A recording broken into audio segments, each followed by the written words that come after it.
Hi everyone and welcome to the Empowered You podcast. I'm Javi Israel, your host, speaking to you from Sydney, Australia. After October 7, I found myself in uncomfortable situations, not sure how to respond or navigate.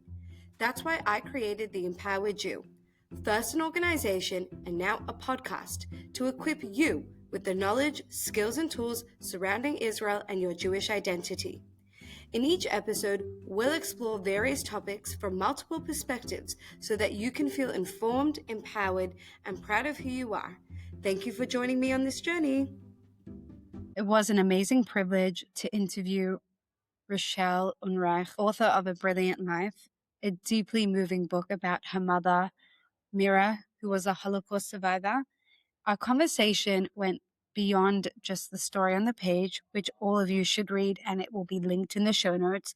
But we spoke about what life was like growing up with her mother, Mira, and what led her to write the book and the ins and outs behind the book, as well as discussing current topics of what's going on with Jewish people here in the world today, and specifically in Australia, and how all of these things shape our identity and our perspective, and how we all really have a responsibility to stand up for what is going on and to use our voices and our agency. If you enjoy conversations like this, please like, follow, and subscribe to the Empowered You podcast. It really helps us continue creating conversations like this and bringing you more powerful stories. So please, if you haven't yet, press the follow button. It's super easy and it's free, and like and share. Thank you so much, and I hope you all enjoy this conversation. Hello, Rachelle. Hello, Javi. It is so good to have you here on the Empowered You podcast. Before we get into things, do you mind to just tell us a little bit about yourself? Where were you born and raised, and about your upbringing? I'm from Melbourne, and my parents came here, both of them, in the 50s as Holocaust survivors, and met here in Australia, actually. And I was raised with a really strong Jewish background, always attending Jewish schools, had a somewhat frum upbringing where my parents observed most of the elements of Shabbat. And I guess I just grew up with a strong sense of Jewish pride, and that carried me all the way through. And I lived here in Australia till I was in my early 20s, moved to the States for about 7 years, spent some time in Sydney, and here I am back in Melbourne. Wow, amazing. Now, you said that you grew up with two Holocaust surviving parents. I am sure that that must have been a very interesting upbringing and childhood. Tell us anything specific that stood out from your childhood where you realized, you know what, maybe my parents are a bit different compared to my friends' parents, for example. Yeah, I thought that, I guess, from the beginning, because first of all, my parents were older. I'm from my mother's second marriage, and she had me at 39, which back in the 60s was pretty unusual. And I grew up without any four of my grandparents. So all four of them had been killed in the Holocaust. But going to a Jewish school, I was aware that other people were not necessarily descendants, they immediate descendants. They were the generation after. So their grandparents had survived, whereas in my case, my parents had survived just because they had me late in life. And, but I wouldn't have really thought that they were that different otherwise. My mother Mira, was so joyful and so positive and had a real enthusiasm for life, just vivacious and buoyant all the time. And my father was a larger than life character, loved to laugh, was really strong, and he had actually served in the war as a soldier for the entire time. So he was a real fighter, and I guess he taught me that. So I was raised feeling that I was really strong and had come from this kind of fighting spirit. But apart from that, they weren't typical in the way I've heard of, where a lot of Holocaust survivors might have been really careful and cautious with their children, not letting them do anything unsafe. My parents weren't like that. They encouraged me to travel and be independent, and they weren't fearful in any way. They were neither consumed by the Holocaust, nor did they refrain from talking about it like so many survivors did. My mother, who had survived 4 concentration camps at the age of 17, had lost her parents, her brother, her sister, and more extended family. She was happy to talk about it if asked. And she had an incredible recall for detail. So in that way, they were unusual as well. But It wasn't a preoccupation. Isn't that so interesting? Lots of people that had Holocaust surviving parents, they were never allowed to waste food, and their parents were very overprotective. Like they couldn't either show affection or love. Like they were very, I guess, shut off, or maybe they were consumed in their own pain and grief. But that is so beautiful to hear that your parents in that way were not conventional. Yeah, they were You really start demonstrative. And you started to speak about your mum, Mira, which you actually wrote a book about her life. And we'll put the link in the show notes. But tell us, before we get into your mother's story, because you're a writer and you wrote her story, what inspired you to write down your mum's story? Yeah. So A Brilliant Life came about during COVID, actually. There was so much bleakness around, and I really felt that people were traumatized, didn't know how they would get out of this hole that they're in. And a lot of people started asking me to tell them my mother's story. And I realized that she really had lessons to share that others could benefit from. I'd always wanted to write her story because I've been a journalist since I was 20. And so that seemed the natural progression. But it also seemed so overwhelming to write a book, which means a lot to me as a writer, and just to cover the gravitas of that, both of the legacy of the Holocaust and everything she represented. But in a way, I've always reached to writing to get myself through things. It's a way of expression. And I found myself in so much grief after my mother died for several years. And really at the point that I sat down in COVID to write, it was because I knew that grief was threatening to overwhelm me, and I wanted to work my way through that grief. So I had interviewed her actually before she died in the last 6 months. It wasn't really a material gathering exercise. I thought that I had enough material about her, but she had been so weakened by the cancer she was diagnosed with that I just wanted to give her some purpose in her days. She'd really lost a lot of her light as the later months wore on. And so I started interviewing her, and I really didn't expect what would come out of that. I didn't really realize how different it is to sit down with a parent and ask them not just their biography, like I knew where she was born and all of that. It was more about finding out who she was as a person, what made her tick, what she regretted in life, what she was glad about, what mottos she'd learned from her family, how she was raised with what values, and what she wanted to make sure was passed on, and how she had really survived her life, what attitudes had brought her through. And it was this really intimate moment of sharing us in a way that we don't often connect with our parents this way. I describe it in my book by saying it's as if we had one last mother-daughter holiday where we got to love and cry and just love each other fiercely. I always now tell people that if they have that chance to do it before their parents are sick or to do it with their own children. And so I guess bit by bit, I just eventually, when I sat down, it was with this determination to sit down until I got her story out. And not just her story, but to really convey who she was. I'd reached the point where I wanted to share her lessons with the world, and I wanted her to never be forgotten. I really had a long think about what legacy means. And it wasn't just her historical legacy of something she survived that deserved to go down on paper as a record, but also who she was deserved to go down because she was unusual and she had wisdom. It's really gratifying now that I hear from readers from all over the world who tell me that my mother helps them get through something, whether it's illness or dark times or divorce or it's not just for the darkest times like the horror of anti-Semitism. It's for life that she taught me to get through. And I guess, is that what inspired the title of Brilliant Life? Yes, it is. It was actually not the first title. The first title was something that came from the book, something she wrote to me in a card, which was "The happiness is near." I loved that expression. It was so poetic. And she had this belief. I realized afterwards she'd written it in a birthday card to me when I was going through a really hard time. And I realized only afterwards, after she died, why she'd written "The happiness is near." And that's the happiness is near because the happiness is always near. It's always hovering above you, just waiting to be found. The trick is you have to believe it's there, have faith that it's there. And once you realize that, then you have the courage to reach for it and look for it. It doesn't just descend upon you magically. It's the way that she always, no matter how dark life got, she just always believed that there was light there, even if there was no evidence of it. So I wanted to call it that, but it was a fairly polarizing title. Not everyone loved it.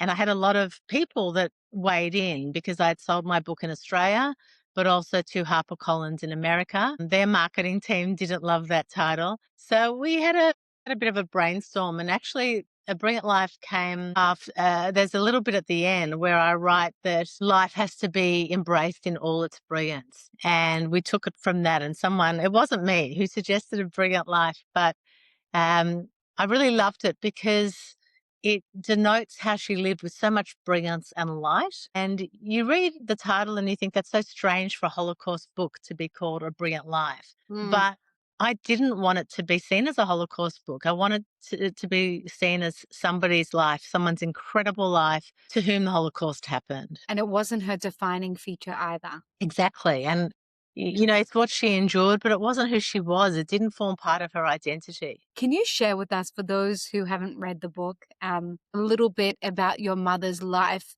from before the Holocaust to after the Holocaust? Yeah, so she was born in 1927 as the youngest of five in this tiny little town in Czechoslovakia called Spišská Stará Ves. So small it only had about 1,200 people in it, and a good portion of those were Jewish. And it was a town that felt like it was not exposed to any anti-Semitism. It was a village where everyone lived really simply. My mother grew up with no electricity or running water. And she spoke about a town where the priest and the rabbi were such good friends that every week they could be seen walking arm in arm with one another. And in fact, when the priest died, the rabbi gave 2 sermons, one in his synagogue and one in the church as well. And her parents were kind of leaders in the town. Her father was this spiritual leader, not in a religious sense, but people came to him for advice. They ran a little store and they lived beautifully. They were a close family. I loved when I asked my mother about her Shabbats, and she said that her brother had an excellent voice, as did her father. They were very musical. And she said that sitting in their dining room for Shabbat, which actually doubled as the parents' bedroom, sitting there by candlelight and everyone singing the Mirot, she said the walls were trembling with the beauty of our song. And that really made me realize the kind of home she had grown up with, one of great connection, one with strong Judaism as well. And it wasn't until she was 11 that war broke out, and then everything changed pretty rapidly. By the time she was 12, she could no longer attend school, the regular local school. And by the time that she was 15, deportation started, and her sister was one of the first to be on those deportations. The family survived for a number of years by different ingenious methods. They went into hiding, they lived under false papers for a while, they had exemptions, they converted briefly until the majority of them were deported to camps at the end of 1944 in September. And I really never understood how I felt like her whole life was punctuated by this incredible darkness until I interviewed her, and I realized that until the age of 11, she had had such an idyllic life where they just did really simple things: ice skating in winter, swimming in summer, playing with one another, going to cheder, and everyone in the town knowing each other's names and being so connected. Just want to say that I read your book actually a couple of years ago, and I remember your book and the way that you write so vividly. And even now, as you're speaking, it's reminding me of your mum's story. And I'm remembering, like when you were saying about the rabbi and the priest walking, I remember Shabbos afternoon and everyone would walk around and they were walking. I'm sure that it was your mum's lived experience and authentic. I'm not questioning your mum's childhood, but do you feel like in general, sometimes we romanticize the good old days? Because like you said, there was also no running water. I know your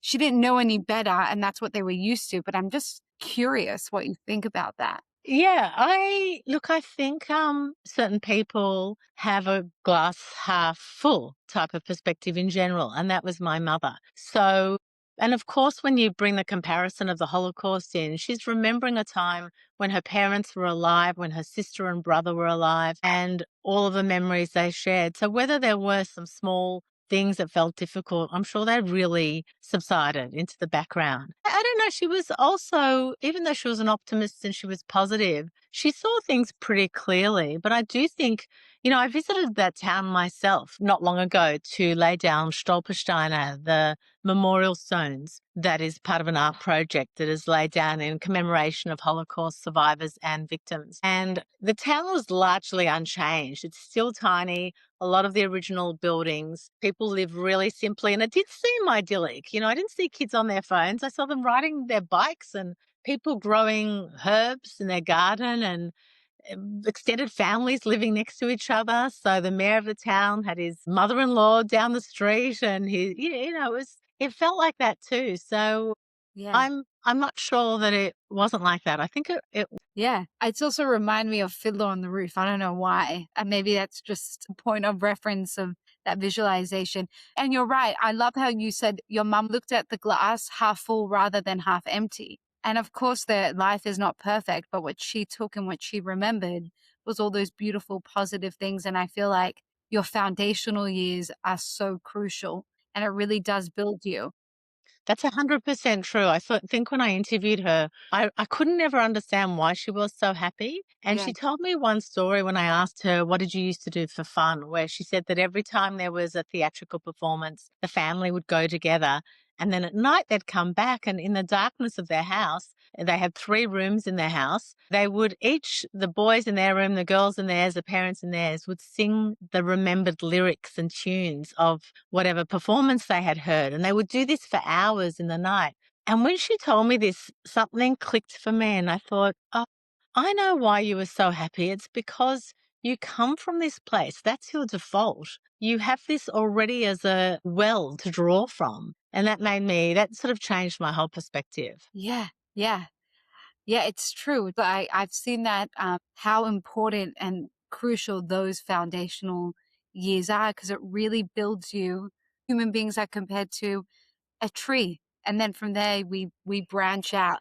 When your mom was sharing with you during those last few months of her life about her childhood and everything, was there anything new that stood out to you or something that you didn't know about your mum before this conversation that took place over a couple months? Yeah, well, I think those descriptions were new to me. And just the way that she was raised to see the world. So I think I realized even more that there's sort of a muscle you use where you train your eye and you have a perspective. And her parents taught her to have this perspective of fullness, of being really satisfied with their lives, of standing on your own feet and being glad with the choices you made, of being, I guess, a real participant in your own life. And hearing how they had raised her with those values, whether it was the way they worked together in their family store, or my mother was really encouraged to read and to question and to seek knowledge, that really made me understand, I guess, psychologically better where she'd come from. And then your mother, her whole life changed. If I'm not mistaken, I remember that your mom's family, they were in hiding in the middle of the night, and that's when they got caught. Or less. So when they were left in the town, they were one of only 8 Jewish families remaining. And they had a plan to go to a different location the next day. At this point, they were hiding in the loft of their home, and they would spend their days there, and they had somebody who came to give them food. But on their very last night, right before this plan was being enacted, and the next day they were going to be picked up in the very early hours of the morning by a a peasant with a horse and cart. They had themselves made their clothes look worn and tattered. And so they were going to look like a family of peasants and were going to be picked up in the wee hours of the morning under the cover of darkness to go to the forest where they had another hiding place planned. And because there were only a few families left, the others who knew of their plans came to say goodbye to them on the night before. And so they all came and said their farewells and had a bit of supper and played cards. And by the time the last person left, it was pretty late, like close to midnight. And they were being picked up a matter of hours later, and their hiding place wasn't so easy to access for my grandparents. You had to climb an inner hidden wall of the barn and climb up, and they were already older. And so my grandfather said, look, let's have one night sleeping well in our own beds, and in a few hours we'll wake up and we'll go to the forest. And unfortunately, coincidentally, that same night, there had been a tip-off earlier that there were still these Jewish families left, and Nazis had come to the house next door. Was a pub, actually. They'd gone to the pub and they had demanded from someone there that he tell them where the Jewish families lived. Because my grandparents lived right next door, theirs was the first house where they arrived. So they were captured with a knock at their door at around midnight or so, by the Nazis who'd arrived at their door, and there was nowhere for them to run. Even now when you're describing it, I remember when I was reading it, I was feeling so suspenseful, but also just like so much anxiety for them. Like they had made it so many years. And seriously, like, come on, God. I remember feeling that anger in a way for your family. And they were so close in some respects. The war was kind of reaching towards the end, even though they didn't know that. But when your mum was sharing you that, did she have tears in her eyes? And did she have fear? Did she have any anxiety from someone knocking on the door, or like any of that trauma or triggers, or like, because this was the beginning of the end in a way for her and her family in some. Yeah, that was the moment, it's true, that changed everything thereafter. Even though her sister had been deported, this act, the people that were left there were taken to camp, and my mother would be the only one to survive. No, she didn't have these triggers from anything that I remember, but having said that, she didn't expose herself to things unnecessarily. She didn't watch Holocaust movies or read Holocaust books. But no, she sort of just managed to go through her life. And when she was telling those stories, she told them all in a kind of a matter-of-fact way without that much emotion. And I'm sure I feel like if you were to watch somebody give testimony in a legal case of a criminal act, you'd probably find something very similar. When a person is made to tell a story again and again, you manage to take away a little bit of the effect, and you don't really relive it in the same way. My mother told her story. Whenever she told it, it was almost identical from the time before. So I listened. There were some cases where I'd recorded her telling the same story over different periods of time, or I compared the story she told me when she was dying to whatever she had given to the Holocaust Museum. And the words she used and the paragraph descriptions, they were very, very similar.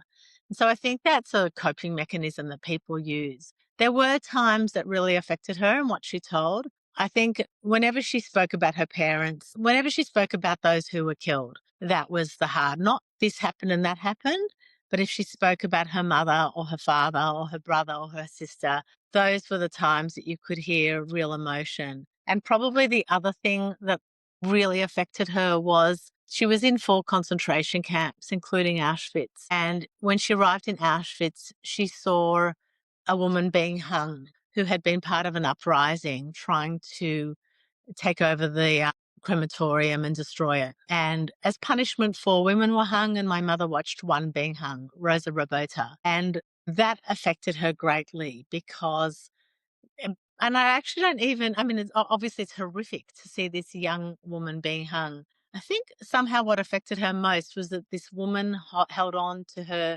determination and her strength right at the end. And the last words she said were, "Avenge me." And there was something about her pride and her strength under the most impossible circumstances that plunged the entire camp actually into despair when they saw it. Even though I think they carried that strength with them, there was something about that that also felt so wrong, that a woman like that was robbed of her life. And that really affected her, the retelling of that.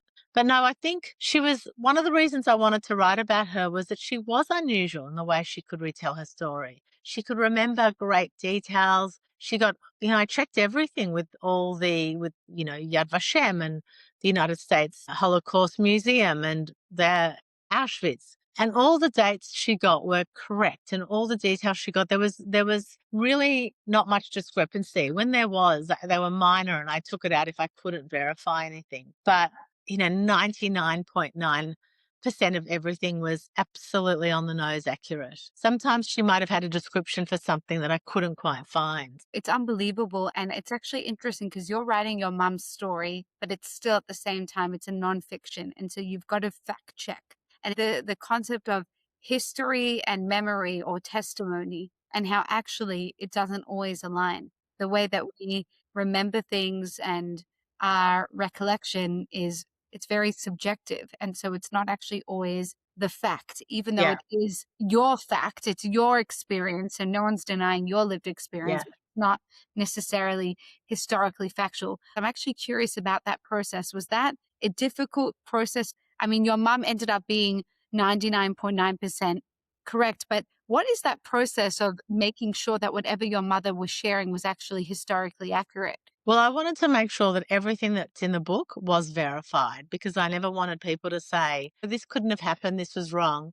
And the stuff I found out that I couldn't verify wasn't incorrect. I just couldn't necessarily find a backup for it because of records or because of so I mean that was that they were, and actually those didn't even come from my mother's testimony. There were some things like about the fate of my aunt that were tales told and I couldn't verify them, so I took those out. In terms of my mother's, I don't know how she got it so right, the dates of death marches, the estimation of things and descriptions of everything. It was incredible, but I had to, it was incredible for the people I was verifying it with too. So Plashow Museum was one of the institutions I verified her story there with. And actually, they didn't have a lot of material from people who had survived at that particular time because a lot of people were deported right before she arrived. And so her experiences form part of their history and actually gave them new information. But even, let's say, she talked about a couple who helped her called Erich. And I couldn't find exactly Erich who he was. And I have him, in the end, Plashow ended up verifying his surname and exactly the details of how my mother described him. So all those little clues she gave me, she might not have had the whole story, such as his surname or what he was in for, but I managed to find that because she left me enough breadcrumbs along the way to discover. But it was, it was like going, I always describe it, it's like going on this archaeological dig, and it gets so exciting when you find out facts and you can match them and verify them. One of the most astounding parts of that was my mother's first husband had survived Treblinka death camp, which so few people did. A few people survived it when there was an uprising at the end of the camp, but not many managed to escape as he did when they were taken to camp. A handful out of, nearly 1 million people taken there. And what really bothered me was he had apparently never given a testimony. And so compared to my mother's story, I only knew what she told me about him. And I had a few scraps from his children, my half siblings, but I didn't have his whole story. And that really bothered me. But in the end, actually, I was led on this incredible chase where I did find out that he had given a testimony during the war. I found a version of it written in Hebrew that Yad Vashem had kept, and I found a version of it that was translated into English and sent via the US consulate through Turkey to America to tell America what was happening. He was actually one of the first people to tell the world what was happening. And it even predated the Verbar-Wetzler report, which has become so famous from Auschwitz. So to find that was a unique discovery because it actually did so much. It added his name, David Milgram, to historical records. He is now given this place in history also as a hero because he managed to come out and tell his story. And it also was like giving something back to my siblings. We are close, but we have had a different upbringing. They have a different father to me. And there was sort of almost like a space in our history together where I didn't know their father. They knew my father. And finding out about their father and giving them this gift, these words of what happened to him, was like closing that space and making it join all the dots. That was incredible on a historical level and on a personal level. That is amazing. Not only is this for your family healing, but also for the whole world and for the Jewish people and for everyone to to actually have this information and to know it. Your personal journey is actually impacting so many people around you. As you said, he was one of the first people to actually speak about the atrocities going on. I actually am curious, did it fall on deaf ears? Like it must have, because if he... So apparently there was an underground group called the Working Group, a Jewish group that were active in resistance. And it was his testimony that made them realize that Jews weren't actually just being deported, but they were being killed in this systematic way. So until then, they didn't know. Did it fall on deaf ears? I don't know what happened to it once it reached America. I mean, certainly the one later that came afterwards, Herber and Wetzler, that changed things when that came out, but it took a while. So I don't know exactly, but he never mentioned that he had given it. It was buried, even as a document itself. It ended up at the National Archives in America, in Maryland, and it was really hard to find. And in Yad Vashem, it had been filed under the wrong name had been written on it when it was given, the person who translated it. And so this whole testimony was buried, but who knows? Yeah. We do know the result. We know the result that he gave his testimony years before everything the war ended. So I guess you can only speculate. Yeah. And it makes me wonder how many of these stories and historical artifacts and testimonies and things that are just lost or buried. Buried. Well, actually, but it did fall on deaf ears in terms of the people he told personally. He came back, he'd escaped. He then came back to Poland and moved to, he might have come back to Slovakia then. And my grandfather heard this tale of this guy that had apparently escaped a death camp. And even my uncle, my grandfather's son, dismissed this and said, I don't think he knows what he's talking about. It's like it just sounds quite far-fetched. But he felt disturbed enough to mention it to his father. And my grandfather said, I want to meet this man, and travelled a couple of towns away to do so and heard his history firsthand. And that testimony impacted my grandfather. So in this strange way, my mother's first husband saved her years before they met, because her father had met him, put his plans into action he really stepped up his game, I guess, and kept the family safe for a year or so after he heard this story. And had he not done that, my mother would have been taken to camp earlier. She certainly would have been killed in a selection earlier, because she would have been 15 or 16 instead of 17 when she arrived in Auschwitz, and wouldn't have survived. So it's strange the way things come together, isn't it? Yeah. And it's a very small world. Did your mum realize that when she met her husband? Did they make those connections? Was that something that they figured out on one of their dates? Yeah, no, so he was friends with my uncles, and so she knew it was that's how she met him she knew him in the first. So she had known that, but I don't know how quickly they kind of discussed it. He was somebody who really, compared to my mother, he was very traumatized by his experience. He had seen really horrific things, had pretended to be a capo to escape, and he couldn't sleep without taking sleeping tablets for the rest of his life. He never spoke about the Holocaust, and he was clearly very damaged from that experience. Yeah. Understandably. Yeah. And your mum, Mira, when you describe her home and her furniture and the wallpaper and her red lipstick, am I right? I remember that all from the book. I mean, the way that someone shows who they are is based on the clothing that they wear and how they decorate their home and the food that they make. I feel like we've already gotten your mum's positive and vibrant and outgoing personality. When you would meet her, was everyone friends with your mum? Was your mum the party? Like, how did your mum's friends view her?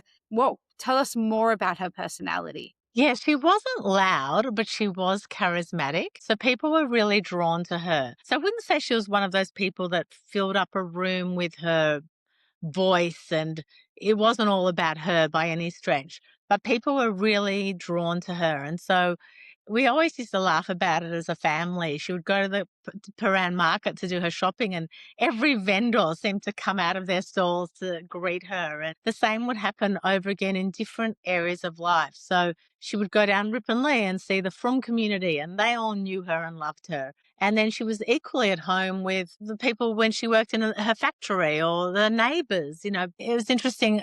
In my book, Rachel Griffiths, the actress, does my audiobook. And one of the reasons she does it was she knew my mother. She was a tenant in her home when my mother was a landlady. And she really almost insisted on doing it. She really wanted to do it, not because it was such an amazing job for her, I think, but because she wanted to honour my mother and everything she represented. I mean, she was formidable, so she was strong. You knew that straight away when you met her. But also when you talked about her aesthetic, her clothes and her home, and she was someone, I think, who recognized and saw beauty. And I don't mean that in a superficial way. She wasn't so interested in, designers or perfection, but she did notice beauty all around her. She noticed the way clothes were sewn or the way people presented themselves or the beauty of the landscape, a beautiful red tomato or things like that. She really, I think it was about the way she was so present in the world and the way she took care to notice everything around her. To me, that's what she represented. And so she applied it both to herself, but noticed it around her equally. Yeah, very intentional. And I feel like your mum was very mindful without calling it being mindful and grateful. And it's pretty unbelievable because because people who can go through the worst of life, when they have that mindset like your mum had, they really can be genuinely happy. I feel like other Holocaust survivors like Eddie Jacku also probably had a similar mindset. Yeah. Did they actually, Although did Eddie talked about in his book about, wanting to commit suicide, which that never occurred to Mira. So even he, who learned how to be happy, yeah, had reached this depths of despair that I don't think my mother did. She certainly didn't think she would always survive, but she never lost hope. I often tell her story in terms of principles of faith and how she led her life with faith. Faith in God, faith in humanity, faith in a brighter future, and faith in herself that she could climb out of any hole that she was put in. Eddie's book is The Happiest Man on Earth. But he does mention how, especially after when Kristallnacht happened, he said, in, I lost my faith in people, in humanity, and he almost lost his life. So you're actually, it's taking me back. Your mom's strength, there's so many different factors into what, your disposition, the way that you're born naturally, then your childhood, those formidable years, and then later on in life. And it's your mindset, but it's also for some people, it's also work and effort. And for some people, it does come a bit more naturally. Was your mom ever worried that the Holocaust could happen again? Is that something that she ever was concerned about? And right now, do you ever think if my mom was alive now, and especially post Bondi, what would she be telling me? What would she be thinking? Yeah, I often do. And, in life in general, I often hear my mother's voice in my head saying, Rachi, you look lovely today. Or, no, don't, whatever. I hear it, but I can hear her on this too. I think she was aware constantly, and she never lost this, that anti-Semitism existed. I don't think she was ever under the illusion that anti-Semitism had gone away. And I know this because she had lived in Paris after the war, and part of the reason she left for Australia was because of rising anti-Semitism. Not the main reason, but some of it. And it was something, she taught me. She told me that there were people who were always going to see me as a bloody Jew. Like, I remember her, and that's not to say she didn't have hope in people and she didn't think that the wide majority of people were good. She did. But she wasn't, she was under no illusion that not the Holocaust exactly could happen again, because I don't think she ever believed that a government would turn against people and send them to gas chambers. No. But did she believe that there was enough hatred in the world towards Jews that could rise up again? Absolutely. I'm sure. She didn't talk about it, but that's my instinct, that she would have recognized this as being possible. I think that she would have said the same thing she said after, whenever I lose my way, I think of what she represented. And that was, she did not buy into hate. You talked about before, was she just like this? Was that her default? I think that there's a muscle you train where you have to train yourself to focus on the positive. Not in a way that's completely ridiculously unaware of the negative, but in a way that You know where your energy should lie and what your focus should be upon.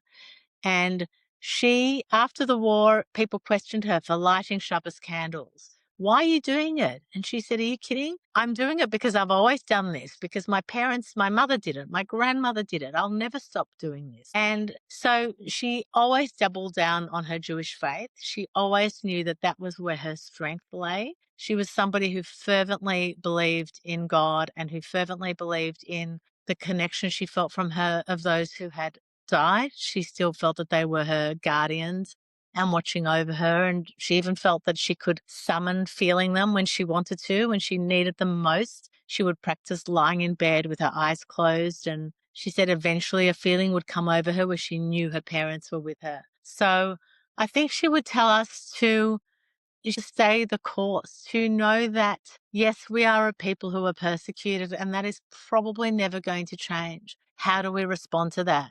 Both my parents believed strongly in standing up for who we are, to speaking out. So I don't think she would have, just slunk into the corners and let all that noise happen outside of her. I think my mother would have been like you. You use your voice to speak out and you haven't stopped.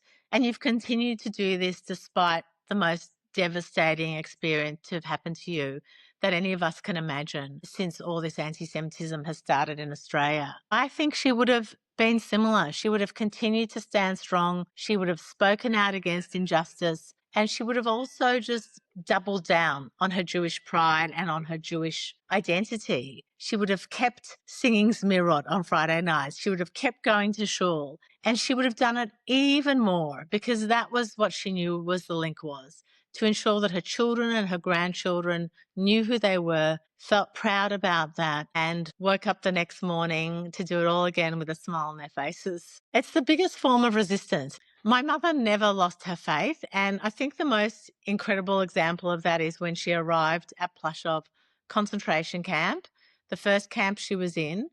And keep in mind that her father had been shot dead 24 hours before she arrived.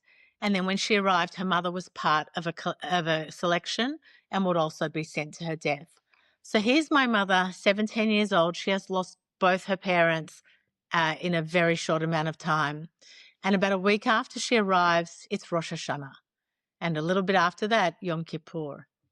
And what she does is she finds other women in the barracks who are from, and they end up saying the prayers together in hiding, even though that would be punishable by death.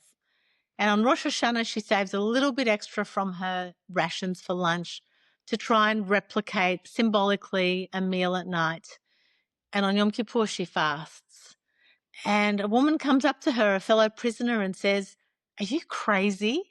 Why are you doing this? Do you really think that there is a God in this hellhole?" And she said, "Yes, I do. And I think our prayers can make a difference." And she said that even though this woman only moments before had been so skeptical and so dismissive, she said she could see on her face, even she felt better from hearing that. The idea that somebody was praying for her. And it taught me a lot about the way one should look at the world. You don't make prayers because you're making a wish on a star and you hope it will come true. You do it as part of a collective good. You do it because you've got a belief system. You don't know where it will go, but you believe and you have faith and you know that what you're doing creates something, has a momentum of its own. It's about just sticking to who you are and knowing that there are things that you cannot explain, but there is a force that is larger than you and you have to stay the course. And to me, this was what carried her through life. She never lost that faith. She never lost it after the war, during the war, and she certainly kept it right to the end. And to me now, when I observe moments of my faith, when I go to a shul on a Shabbat, it's such an ancestral pull. It's a pull to what my mother taught me. But I realized actually, I never knew my grandparents. And what would we have had in common? They were born in the 1800s. There they are. They grew up without water and electricity and lived very different lives. But where did our lives join? When they went to shul and said prayers in Hebrew and sang songs. They're the same ones that happen when I go to my shul, when I go to St Kilda Shul. and say those prayers again. They would look into my life now and recognize it absolutely. And I would have been able to look into theirs and see it. And that's where we join. We join as Jewish people who hold on to our faith. Without that, we are not as strong. We just aren't. I'm convinced of it. But together, I think we have this might. You know, I actually, Javi, gave a sermon at our shul after Bondi. And I said, everyone spoke about being the light. It was Hanukkah. This terrible thing had happened. And they spoke about being a light. But I added to that and I said, we have to be the light, but we also have to be the might. We are a force to be reckoned with, us Jews. My mother taught me that, and I feel it in my heart. I have seen it after Bondi. I've seen it before Bondi. I see it in you, Javi, the way you keep fighting, and I can't imagine what you deal with on a daily basis. And you keep going. You keep going with these talks. You keep going with your message. That is who we are as people, and we just cannot forget it. It is where our power lies. Wow. Wow. Rachelle, thank you. And I am so touched by your kind words. And I feel, what other choices do we have? This is who we are. We need to not only survive, but thrive. And I don't like to compare tragedies because it's, not comparable, but that similar idea of going through anti-Semitism, or I like to call it Jew hatred, and our response, how are we going to respond? And just like your mom responded with such positivity and strength. And I feel like if your mom could, and other Holocaust survivors could, and my grandparents and all of my generations, I feel like I'm on their shoulders, that I can, what they went through, I've gone through something, but just like they came out stronger, I can too. And I feel like we see that also in Israel, even though we're currently going through immense trauma, and it's not something that we choose, but we take it on. And it was very interesting. The trauma specialist from Israel that came right after Bondi said to us that 80% of people who go through terrorist attacks get something called PTG, a term that they coined, and it's post-traumatic growth. They said 80% of people, they actually get PTG, not necessarily PTSD. And yes, there are definitely elements of PTSD, but like you said, your mom knew not to read Holocaust books or, watch Holocaust movies. She knew what to avoid, and, learning how to navigate. It's a new world, but your mom had that PTG mindset. Oh, no, you said something. You said, what choice do we have? We don't have a choice. But I actually disagree. I think there's always a choice. And we actually could go to ground and cover ourselves up and hide. You actually have to proactively make the choice to live. You have to make the choice every day. When you get up and do this podcast, when you do your posts, you are making a choice every day. And it's not like you don't have a choice, but we have learned as Jews that life is for the living, and that, just as anti-Semitism repeats, and we know this, we always come out fighting and living. And so we have to remember those lessons from history too. Yeah. Rachelle, thank you for your time. Thank you for sharing with us about your mum, Mira. I want to say, Javi, that I followed you before Bondi and I loved what you had to say. But I heard you speak at the President Herzog event in Melbourne, and you bore witness to what you experienced in a way that was so clear and so profound that in those moments, everybody in the room was with you and had no doubt of what you had endured, and no doubt about the hatred that we as Jewish people feel. Your strength and your ability to keep doing this and keep going on just inspires me. If I feel hopeful, it's not only by looking back at historical things that have happened to the Jews and knowing we'll survive. I feel hopeful because I see people like you who just have the spark in their eyes and the fire in their hearts, and you are not letting go of that.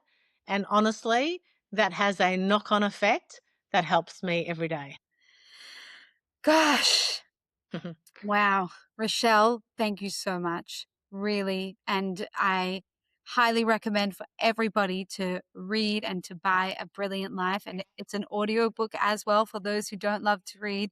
It It is amazing, and I am definitely rereading it. I'm so touched by all your compliments. And you are right when you say that we do have a choice, but I don't know why I feel like I don't have a choice, but maybe that's just me. Like, as in, it's Well, we don't obvious. have a choice if we want to survive and thrive. You're right about that. But it is a One. choice that we have to make every day deliberately Yeah. and knowingly how we want to move forward. We know that being disconnected as a community didn't work in the past. Like, our power is in being connected.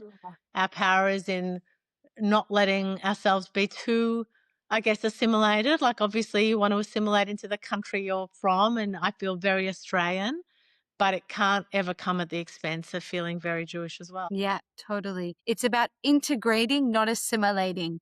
Exactly. Yes. Thank you for your time. Thank you for this.